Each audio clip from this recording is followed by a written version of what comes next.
Hello friends, मैं आपका host Sanjay. आपका स्वागत है आज के नए पॉडकास्ट में। आज हमारे साथ है India's renowned career counsellor mister Amit Rathi sir. Sir, आपका स्वागत है आज के नए पॉडकास्ट में। सर, हमें बहुत सारे कमेंट्स आ रहे थे कि आप करियर गाइडेंस के ऊपर कोई पॉडकास्ट कीजिए, तो इसलिए हमने आज आपको यहाँ पे इनवाइट किया है। बहुत बहुत धन्यवाद संजय जी, मुझे आज यहाँ बुलाने के लिए। सर, सबसे पहले आप हमारे व्यूअर्स को आपके बारे में कुछ बताइए। जी, मैं अमित राठी, स्मार्ट स्किल नासिक इस कंपनी का डायरेक्टर एवं फाउंडर। 2016 में हमने स्मार्ट स्किल की स्थापना करी थी। उसके पहले मैं खुद एक मैकेनिकल इंजीनियर बाय ग्रेजुएट हूँ। एमबीए सेल्स एंड मार्केटिंग में किया है और 15 सालों का आईटी सेल्स इंडस्ट्री में मेरा एक्सपीरियंस रहा है, जिसमें 12 साल में इंडिया में था और 3 साल में साउथ अफ्रीका बेस्ड था। सर, आपने करियर काउंसलिंग की शुरुआत कैसे की, आप कुछ बता सकते हैं? संजय, इसके लिए मुझे थोड़ा पीछे जाना पड़ेगा। 2016 में जब मैं इंडिया वापस आया फॉरेन से, तो अपने बेटी के लिए मैं कोटा, जो अब काफी फेमस है आज, कोटा पैटर्न, तो मैं कोटा अपने बेटी के लिए क्लासेस सर्च करने के लिए, उसको जेडब्ल्यू इंजीनियरिंग का तैयारी करना था। और वहां जाने के बाद में जब अलग अलग इंस्टीट्यूट्स को मैंने विजिट की, तो मेरे ये समझ में आया कि यह निर्णय लेना कि मुझे किस इंस्टीट्यूट को चुनना है इतना आसान नहीं है। और हमारे जैसे पढ़े लिखे जो फॉरेन में भी रह चुके हैं, अगर हमारे जैसे पेरेंट के लिए ये डिफिकल्ट है, तो बाकी पेरेंट्स का क्या होता होगा। हर पेरेंट न तो 8 दिन कोटा जाके रह सकता है, जो कॉस्ट है इन सब चीजों में, और वहां जाने के बाद जो कंफ्यूजन लेवल है, तो मुझे ऐसा लगा कि नहीं, इस क्षेत्र में जरूर काम करने के लिए एक अच्छी अपॉर्चुनिटी है। और वहां से हमारे इस जर्नी की शुरुआत हुई। हमने हमारी जर्नी 2016 में शुरू करी थी और आज हमारे साथ 25,000 से भी ज्यादा स्टूडेंट्स, 60 से भी ज्यादा स्कूल एवं कॉलेजेस और 100 से भी अधिक हमारे पास में काउंसलर्स और ट्रेनर जुड़े हुए हैं। सर, आप करियर काउंसलिंग के लिए कौन सा टूल यूज करते हैं? संजय, आपने बहुत ही अच्छा क्वेश्चन पूछा है। देखिए, इसको मैं एक स्टोरी के साथ रिलेट करना चाहूंगा। हम जब डॉक्टर के पास जाते हैं अगर बीमार है, तो डॉक्टर हमको डायग्नोस करता है, चेक करता है और आपसे कहता है कि पैथोलॉजी रिपोर्ट, ब्लड टेस्ट और कुछ सैंपल रिपोर्ट्स है, ये आने दीजिए। आने के बाद मैं आपका एग्जैक्ट डायग्नोसिस के हिसाब से आपको ट्रीट करके मेडिसिन दूंगा।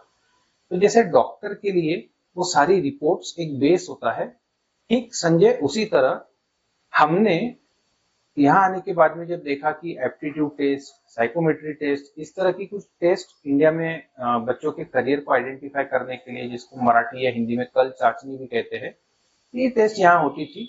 बट इन टेस्ट के कुछ लिमिटेशंस थे। जैसे फॉर एग्जांपल, ये क्वेश्चनियर बेस्ड होते हैं।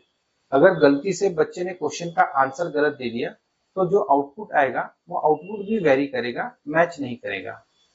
मैं जब फॉरेन में था, तो हमने डर्मेटोग्लिफिक मल्टीपल इंटेलिजेंट टेस्ट यानी कि डीएमआईटी, हमने इस टेस्ट के बारे में वहां पे सुना भी था और हमने अपने बच्चों का ये टेस्ट वहां करवाया भी था। इसके रिजल्ट्स, क्योंकि इसमें साइंस भी है, आप अगर गूगल विकीपीडिया पे देखोगे, इसका हिस्ट्री देखोगे, तो आपको दिखेगा कि काफी फॉरेन साइंटिस्ट लोगों ने, साइकोलॉजिस्ट लोगों ने इस पे काम किया है। तो हमें ये टूल काफी अच्छा लगा। और यहाँ इंडिया में आने के बाद में हमने भी डीएमआईटी टेस्ट को बढ़ावा दिया। और आपको बताते हुए काफी खुशी होती है कि काफी अच्छा रिस्पांस पिछले 9 सालों में हमें इंडियन मार्केट में मिला है। एक्यूरेसी लेवल की अगर मैं बात करता हूं, तो मुझे मोर देन 90-95% इसमें एक्यूरेसी मिलती है। आज 25,000 से भी ज्यादा बच्चों का हम ये टेस्ट कर चुके हैं और 90% के ऊपर हमारा जो कस्टमर सेटिस्फेक्शन इंडेक्स है वो है। डीएमआईटी टेस्ट स्टूडेंट्स को करियर सिलेक्ट करने में कैसे मदद करता है? जी, देखिए, हमारा जो ब्रेन होता है, ये बेसिकली दो भाग में, दो पार्ट में डिवाइडेड होता है, left brain and right brain. आपका जो लेफ्ट ब्रेन होता है, ये लॉजिकल ब्रेन कहलाता है, और राइट ब्रेन जो होता है, ये आपका क्रिएटिव ब्रेन होता है। तो जिस बच्चे का लेफ्ट ब्रेन ज्यादा एक्टिव या डोमिनेंट है, या ऐसा कह सकते हैं कि 50% के ऊपर है, तो वो उसका एक्टिव ब्रेन होता है और लाइफ के मेजर डिसीजंस वो उस पर्टिकुलर ब्रेन के पैटर्न से लेता है। तो अगर बच्चा लेफ्ट ब्रेन है, लेफ्ट सेंट्रिक है, तो लॉजिकल है, मैथ साइंस में करियर बनाने के हाई पॉसिबिलिटीज और सक्सेस रेशियो मिलने के उसके चांसेस हो जाते हैं। अगर बच्चा राइट ब्रेन है तो क्रिएटिव है, तो हम डिजाइनिंग के साइड, आर्ट्स के साइड वो अच्छा कर सकता है। तो इस तरीके से यह जो रिपोर्ट है वो हमारे ब्रेन के अलग अलग जो पैटर्न्स हैं इसके बारे में, उसकी स्ट्रेंथ्स के बारे में, उसकी पर्सनैलिटी के बारे में हमें बताती है, और इन सारे चीजों के ऊपर से हम बच्चे का करियर डिसाइड करने में पेरेंट्स को एवं उस स्टूडेंट को हेल्प करते हैं।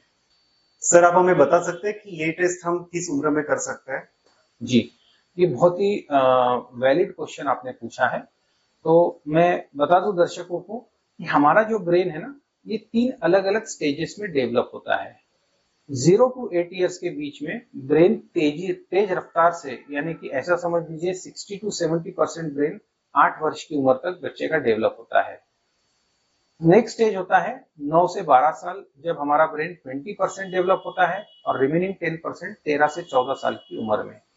इसीलिए जनरली जब बच्चा 8th और 9th स्टैंडर्ड में आ जाता है तो हम उसके गोल सेटिंग की बात करते हैं, करियर प्लानिंग की बात करते हैं। 3 साल के बाद जितना जल्दी आप DMIT टेस्ट करेंगे उतना उस बच्चे के लिए, उसके फ्यूचर के लिए और उसके वीकनेस को नेचुरल वे में स्ट्रेंथ में कन्वर्ट करने के लिए यह टेस्ट, ये रिपोर्ट हेल्प करेगी। एक एग्जांपल दे देता हूं। अगर घर में एक 2 साल का बच्चा है तो हमें उस बच्चे को लैंग्वेज सिखाने की जरूरत नहीं पड़ती है। आप घर में जिस कम्युनिकेट करते हो, जिस लैंग्वेज में, चाहे हिंदी हो, गुजराती हो, सिंधी हो, मराठी हो, बच्चा आपका सुनते सुनते सीख लेता है, उसका ग्रास्पिंग, क्योंकि उसका ब्रेन डेवलपिंग स्टेज पे है। अगर मान लीजिए बच्चे का लॉजिक वीक आता है तो आप नेचुरल वे में बच्चे की लॉजिक को भी इंप्रूव करके उसकी स्ट्रेंथ बना सकते हैं। तो इसलिए 3 साल के बाद हम जितना जल्दी ये रिपोर्ट करेंगे उतना ज्यादा उस बच्चे और पेरेंट के लिए वो इफेक्टिव और यूजफुल रहेगा। आपने बहुत अच्छी जानकारी दी सर।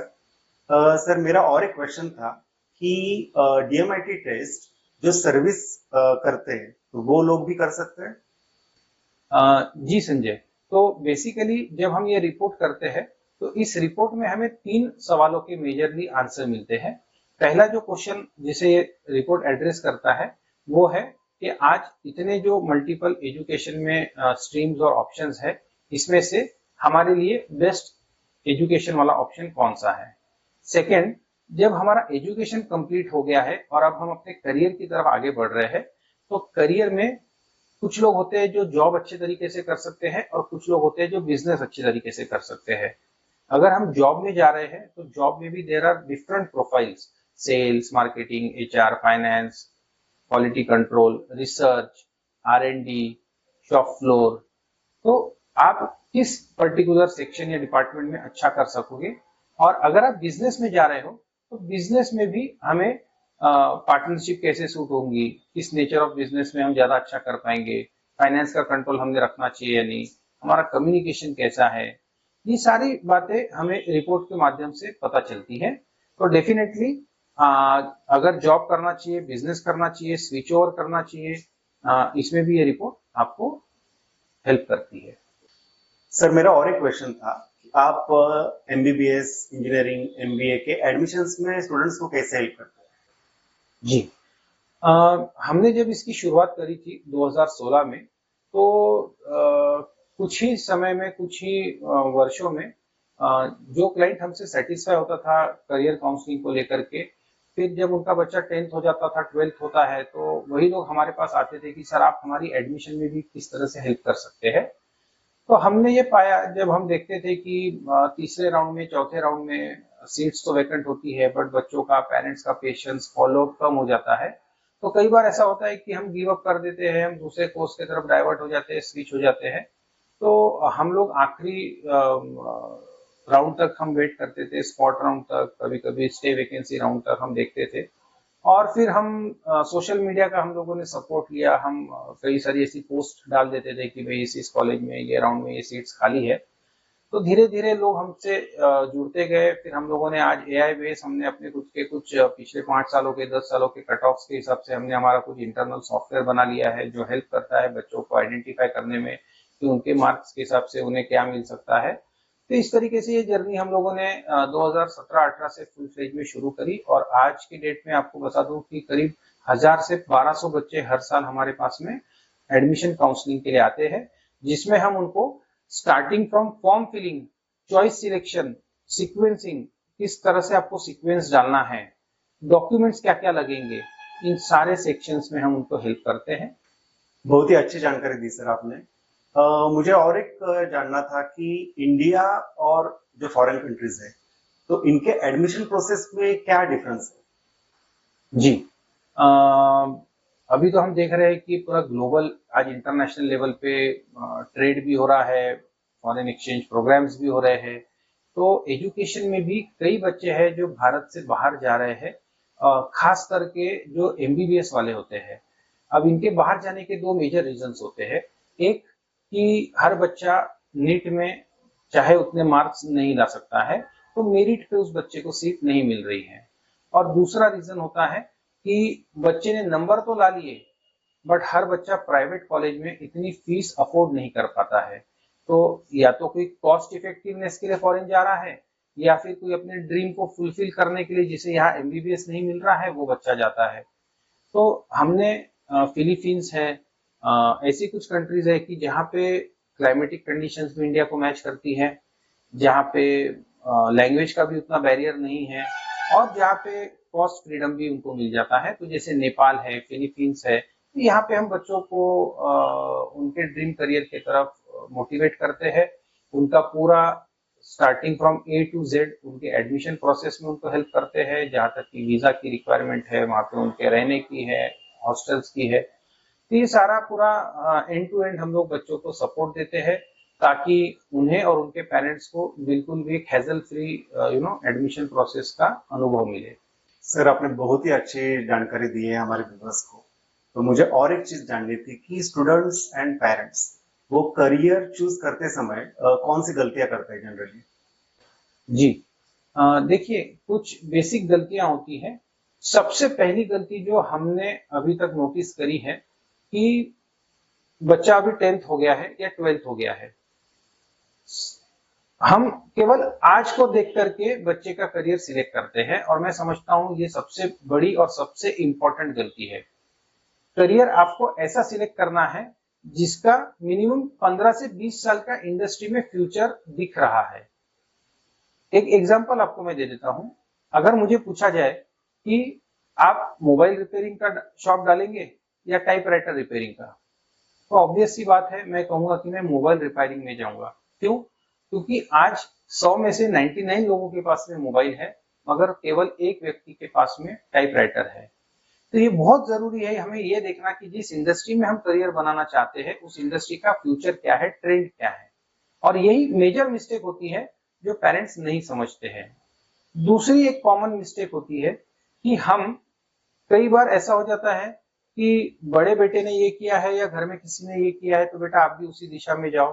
बट हो सकता है उसकी स्ट्रेंथ थी इसलिए उसे वहां सक्सेस मिली, बट दूसरे के लिए हो सकता है कि वो एक एवरेज करियर हो।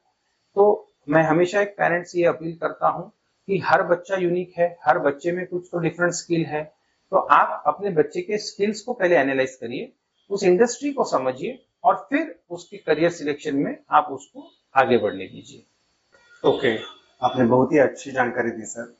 मुझे और एक जानना था कि अगर कोई स्टूडेंट है और उसको दो करियर ऑप्शंस में कंफ्यूजन है, तो उस टाइम पे आप किस तरह से उसको गाइडेंस करते हैं? जी, देखिए क्या होता है कई बार कि ये तो आपने पूछ लिया कि वो दो करियर ऑप्शन में, सबसे पहले हमें ये देखना जरूरी है कि क्या वे दोनों करियर ऑप्शन एक ही डायरेक्शन के हैं। जैसे फॉर एग्जांपल 10th के बाद में जिसे इंजीनियरिंग जाना है, वो फिजिक्स केमिस्ट्री मैथ्स को लेके आगे बढ़ता है। जिस बच्चे को मेडिकल में जाना है, वो बच्चा पीसीबी यानी कि फिजिक्स केमिस्ट्री और बायो को लेके आगे बढ़ता है। अब अगर मान लीजिए उसके दोनों ऑप्शंस इंजीनियरिंग के साइड में आ रहे हैं, तब तो ठीक है, हम उसको हेल्प कर देंगे। और अगर उसके दोनों ऑप्शन मेडिकल साइड के हैं, तब भी हम उसकी हेल्प कर सकते हैं। बट हमने देखा है कई बार ऐसा होता है कि कुछ बच्चे 10th के बाद डिसाइड नहीं कर पाते, और वो एक मिस्टेक कर बैठते हैं कि वो चारों सब्जेक्ट्स को ले लेते हैं, physics chemistry maths and bio. अब नदी के जैसे दो एंड होते हैं जो कभी मिल नहीं सकते, तो ठीक उसी तरीके से फिजिक्स केमिस्ट्री मैथ्स ये एक दिशा है, और फिजिक्स केमिस्ट्री बायो एकदम से दूसरी दिशा है। तो कई बार ऐसी सिचुएशन आती है, बट वहां पे हम फिर जो हम डीएमआईटी करते हैं, तो हम डीएमआईटी रिपोर्ट देखते हैं कि बच्चा किस ब्रेन से कनेक्टेड है, बच्चे के बाकी फीचर्स क्या है, और उसके बाद में जो भी उस बच्चे के लिए बेस्ट है हम उसको एक करियर एलिमिनेट करके दूसरे करियर में आगे बढ़ने की सलाह देते हैं। बहुत ही अच्छी जानकारी दी सर आपने। मुझे और एक चीज जाननी थी कि जो बच्चे एमबीबीएस में करियर करना चाहते हैं तो उनको किन चीजों का ध्यान रखना चाहिए? जी, देखिए सबसे पहले 720 नंबर का नीट का एग्जाम होता है, और इन 720 में से 50% यानी कि 360 नंबर बायोलॉजी को होते हैं, 180 नंबर फिजिक्स और 180 नंबर केमिस्ट्री को होते हैं। अब सबसे इंपॉर्टेंट इन बच्चों को हम यही मैसेज देते हैं कि आपका जो सबसे की इंग्रेडिएंट है वो है बायोलॉजी, क्योंकि 360 नंबर का है। तो ये 360 और ये 360 आप पूरा अगर अच्छे से पढ़ाई करें तो आपको 360 में से 360 बिल्कुल मिल सकते हैं। तो पहला तो जो मैसेज होता है कि बायो को अच्छे से आपको समय देना है, अच्छे से आपके कॉन्सेप्ट क्लियर करके प्रैक्टिस करना है, पहली बात। दूसरी चीज, फिजिक्स ये एक ऐसा सब्जेक्ट है जो न्यूमेरिकल बेस्ड होता है। तो यहाँ पे क्योंकि बिकॉज इन बच्चों का मैथमेटिक्स नहीं होता है तो थोड़ा सा ये सब्जेक्ट बायो वाले प्रिपरेशन, नीट प्रिपरेशन वाले बच्चों को डिफिकल्ट जाता है। तो हमारा उन लोगों को एक पर्सनल ये होता है कि आपने फिजिक्स के ऊपर में बहुत ज्यादा अटेंशन देना है, फोकस देना है, क्योंकि अगर आप 680 690 प्लस एक्सपेक्ट कर रहे हैं और आपका टारगेट एम्स है या कोई गवर्नमेंट कॉलेज है तो आपको किसी भी सब्जेक्ट को आप निगलेक्ट या फिर छोड़ नहीं सकते हैं। तो सेकंड जो मेरा ये होता है कि आप फिजिक्स पे बहुत अच्छे से फोकस करिए। फिजिक्स के जितने ज्यादा आप न्यूमेरिकल्स की प्रैक्टिस करेंगे आपके लिए उतना अच्छा होता है। और तीसरा केमिस्ट्री डेफिनेटली। और इन सारे चीजों के ऊपर हमारा सबसे इंपॉर्टेंट जो मैसेज होता है कि जनवरी के बाद मई में, जनरली मई महीने में नीट की एग्जाम आती है, तो 100 डेज प्लान आपने बनाना चाहिए। जनवरी के बाद आपने केवल और केवल टेस्ट सीरीज ही सॉल्व करनी चाहिए, ताकि जितनी ज्यादा गलतियां आप टेस्ट सीरीज के दौरान करोगे उतना आप अपने आप को फाइनल एग्जाम के लिए प्रिपेयर करोगे। ओके सर, मुझे और एक क्वेश्चन था कि इंडिया में अगर मुझे टॉप मोस्ट कॉलेज में एडमिशन लेना है, किसी स्टूडेंट्स का एडमिशन लेना है, तो इसके लिए उसको किन चीजों का ध्यान रखना चाहिए? देखिए, हम सब जानते हैं इंडिया में आईआईटी से बढ़कर कोई भी इंजीनियरिंग इंस्टीट्यूट नहीं है। प्रीमियम इंस्टीट्यूट की हम बात करते हैं तो आईआईटी है। कई पेरेंट्स हमारे पास आते हैं कि सर बच्चे को नागपुर रखना चाहते हैं, कोटा भेजना चाहते हैं, इंदौर, बॉम्बे, पुणे कोचिंग के लिए। मैं एक ही संदेश यहाँ पे पेरेंट्स को और बच्चों को देता हूँ कि सर 75-25 का एक गोल्डन रूल होता है। 75% ये बच्चे के हाथ में होता है, 25% वो जिस इंस्टीट्यूट में जा रहा है उस इंस्टीट्यूट के ऊपर होता है। कई बार पेरेंट्स एक गलती करते हैं कि हम 25 के पीछे इतना भाग रहे हैं कि हम हमारे 75 पे फोकस ही नहीं करते हैं, और यही सबसे बड़ी मिस्टेक होती है। अगर बच्चा के अंदर जुनून नहीं है, बच्चे का गोल सेट नहीं है, बच्चा टारगेट फोकस्ड नहीं है, तो आप उसे कितनी भी अच्छी इंस्टीट्यूट लगा दीजिए, रिजल्ट आपके फेवर में नहीं आएगा। आपको एक सीट मिलती नहीं है, आपको वो सीट खींच के लानी होती है, और वो तभी हो सकती है जब आपके बच्चे के अंदर पैशन है, जुनून है। एक अच्छा उदाहरण दूंगा, घड़ी देख करके जो बच्चा पढ़ता है उसको सक्सेस नहीं मिलेगी। पढ़ाई वो होती है कि आज मेरा टारगेट है, मुझे 20 पेजेस है फिनिश करना है, फिर ये 20 पन्ने पढ़ने के लिए मुझे 3 घंटे लगे, 3.5 घंटे लगे या 4 घंटे, तो आपका टारगेट वैसा होना चाहिए, न कि मुझे 3 घंटा पढ़ना है, 2 घंटा पढ़ना है। तो घड़ी देख के जो बच्चे पढ़ेंगे वो अपने कभी भी मंजिल तक, मुकाम तक नहीं पहुंचेंगे। तो जो भी बच्चे टॉप तक पहुंचते हैं, पहुंचना चाहते हैं, उनके लिए बहुत इंपॉर्टेंट है कि हम रोज का रोज अपना जो भी रूटीन वर्क है वो फिनिश करें, रिविजन्स करें, कॉन्सेप्ट को क्लियर करें, और आखिरी के जो 100 डेज गोल्डन प्लान होता है उसमें आप ज्यादा से ज्यादा टेस्ट सीरीज सॉल्व करें। सर आपने बहुत ही अच्छी जानकारी दी। मुझे और एक क्वेश्चन था कि अगर किसी भी स्टूडेंट्स को या फिर पेरेंट को करियर काउंसलिंग करनी है या फिर एडमिशन काउंसलिंग करनी है तो फिर उसे स्मार्ट स्किल को ही क्यों चूज करना चाहिए? जी, बहुत अच्छा सवाल आपने पूछा है संजय। मैं इसमें 3 पॉइंटर्स आपको बताऊंगा। ऑब्वियसली ऐसा ना लगे कि भाई मेरी कंपनी है तो मैं बढ़ा चढ़ा के बोल रहा हूँ, बट डेफिनेटली आज यह जो इंडस्ट्री है ये मैं समझता हूँ आप डिजिटल मार्केटिंग के थ्रू ऐड कर दो, आप फेसबुक, इंस्टा, गूगल, बट ये सब तो ठीक है, पार्ट एंड पार्सल है, आप ट्रेंड है, बट सबसे इंपॉर्टेंट हमारी इंडस्ट्री में होती है माउथ पब्लिसिटी। आज संजय 25,000 से भी ज्यादा बच्चों का अगर हमने काउंसलिंग किया है तो केवल 200 पेरेंट्स ऐसे होंगे जिनको मैं 1-to-1 जानता था, ये जो मेरे पहचान के थे। बाकी ये बिजनेस ग्रो हुआ ही है रेफरल पे। तो जो सबसे पहला यूएसपी है हमारा कि 90% के ऊपर हमारा कस्टमर सेटिस्फेक्शन इंडेक्स है। जो भी क्लाइंट हमारे पास आता है हम पूरी कोशिश करते हैं कि वो हमारे से पूरी तरह से 100% सेटिस्फाई होकर जाए। That is our first USP कि हमारे लिए कस्टमर सर्विस इंपॉर्टेंट है। सेकेंड, हमारा जो 360 डिग्री प्रोग्राम है, एक बार जो बच्चा हमारे पास आ जाता है तो सबसे पहले हम डीएमआईटी के थ्रू उसका असेसमेंट करते हैं, काउंसलिंग के थ्रू हम उसका गोल सेटिंग करते हैं। उसके बाद में हमारे pass through out the year online offline mode में हमारे पास वैल्यू एडेड कोर्सेज होते हैं, जैसे वैदिक maths, handwriting improvement, foreign languages, Rubik cube. तो बच्चे के ओवरऑल डेवलपमेंट में हम लोग उनको हेल्प करते हैं। थर्ड, 6 स्टैंडर्ड टू 12 स्टैंडर्ड हमारे पास बच्चों का सीबीएसई का स्टडी ऐप है, जिसमें एनिमेटेड वीडियोस, नोट्स, बहुत सारा जैसे फॉर एग्जांपल अमेजिंग फैक्ट्स है, जनरल नॉलेज है। तो ये ऐप के माध्यम से हमने उनको ये भी प्रोवाइड किया है। फोर्थ, उसी बच्चे को 10th और 12th के बाद में college selection, institutes, academies, city, तो ये सारी चीजों में भी हम असिस्ट करते हैं। एडमिशन काउंसलिंग में उसका फॉर्म फिलिंग से लेके तो चॉइस सिलेक्शन, कट ऑफ्स, इसमें भी हम हेल्प करते हैं। और सबसे इंपॉर्टेंट, अगर बच्चा ग्रेजुएट हो जाए और फॉरेन जाना चाहता है तो उसको हम यूके, यूएस, सिंगापुर, ऑस्ट्रेलिया ऐसे कंट्रीज में हम आगे भी पिच करके हेल्प करते हैं। तो हमारे पास में ये पूरा 360 डिग्री रोटेशन प्रोग्राम है। हमारे पास में विभिन्न टेस्ट सीरीज भी है। तो ये बच्चे को एक होलिस्टिक हम लोग क्या बोल सकते हैं, ऑफरिंग देते हैं, जिसके वजह से पेरेंट्स के लिए बहुत इजी हो जाता है एक ही कंपनी के साथ इन सब चीजों को डील करने में। सर, मेरा आपसे एक आखिरी सवाल था कि जो हमारे पेरेंट्स है या फिर स्टूडेंट्स है, तो उनको आप क्या एडवाइस देंगे? ओके, तो देखिए, आज से 30 साल पहले, 40 साल पहले का एक पैराडिग्म था, एक ट्रेंड था कि जो बच्चा 40% से कम मार्क्स ला रहा है, 50% से कम ला रहा है, यानी ये बच्चा पढ़ने में वीक है, इस बच्चे को आर्ट्स देना चाहिए। जो बच्चा 50-65 के रेंज में आ रहा है, बच्चा ठीक ठाक है, कॉमर्स के लिए ओके है।